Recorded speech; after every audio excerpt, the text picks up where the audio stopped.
So I managed to obtain 2 used builders bandstands or builders trestles at £10 each, 2 acro props, which are building props to hold up building projects and things, and again they were £10 each, so that was £40 spent out of the kitty.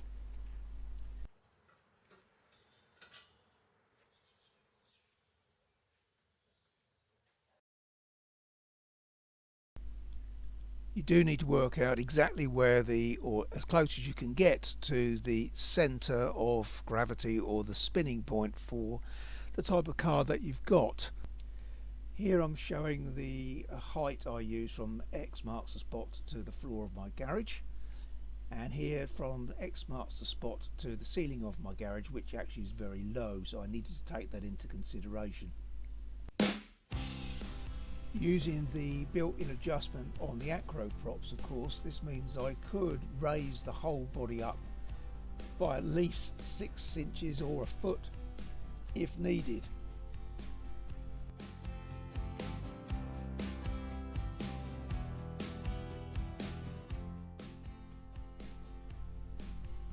I'm using masking tape and a piece of round cardboard tubing to mark out the cut marks on the acro props to give me my overall length.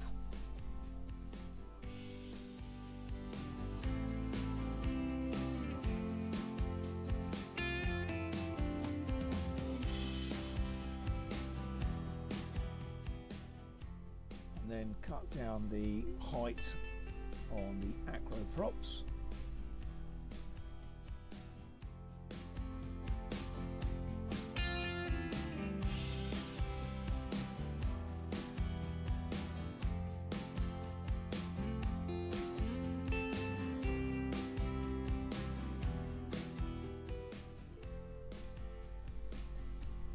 So you need to work out the actual height that you need for the bandstand, and you can see I am dissembling the 2 parts, and I shall mark the heights out with some masking tape and the cardboard roll again to give me a reasonable line to cut to with the disc cutter.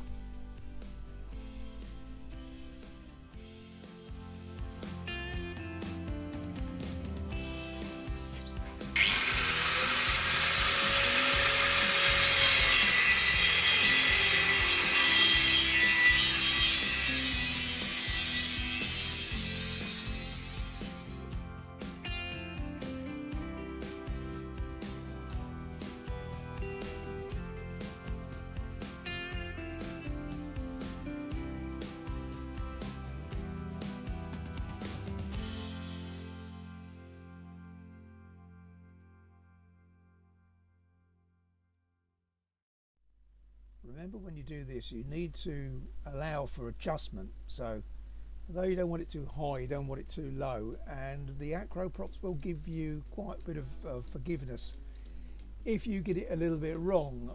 I actually got it slightly wrong to start with, but I managed to adjust easily the 2 inches that I'd undercut by.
Here I'm cutting the angle iron. It's approximately a 2x2 piece of angle iron, and this will be the support for the acro base.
Now what I'm trying to form is some horseshoe brackets out of some approximately inch by inch angle iron.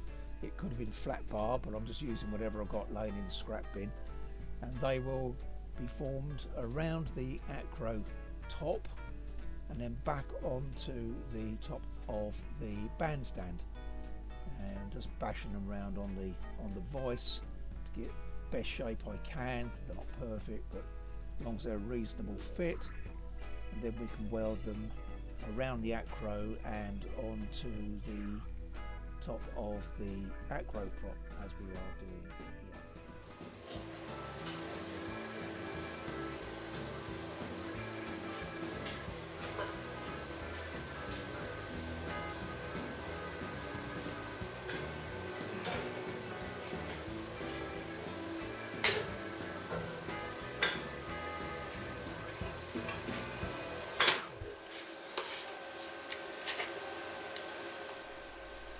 Welding on the acro to the angle iron support at the base, and it's important to remember that you will need to adjust the adjuster, the threaded part of the acro, so it needs to be, as you'll see shortly, above the top rail of the bandstand. I'm just cleaning up the edges a bit, ready to tack weld it in place.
you'll see that I've welded two sections of angle iron on top of the flat plate, and that is to support and give me some nice anchorage to weld the large tube onto the top of the flat plate.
You now need to drill some holes through the pivot, the external pivot, in order to locate the position when you start to twist the car. I'm using a technique I saw on YouTube, not very successfully I must admit, in order to find the centre of the tube, using a hacksaw blade to find the top of the tube.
So here I am using the external tube from the acro prop to make the external part of the pivot. I'm just measuring up for the length. You need to make sure it's long enough to allow for some sort of locking pin at the end, so you want a bit of overhang both at the back for your pin, and you need to make it just a little bit longer at the front. Well, I did anyway. I've now inserted the internal tube, the smaller tube of the acro, into the pivot point, and I'm working out how far I want that to stick out to give my main connection onto the car.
This is the progress so far. You should have two stands which you can adjust up and down, and the next phase will be to put the pivot point onto the top of the stand.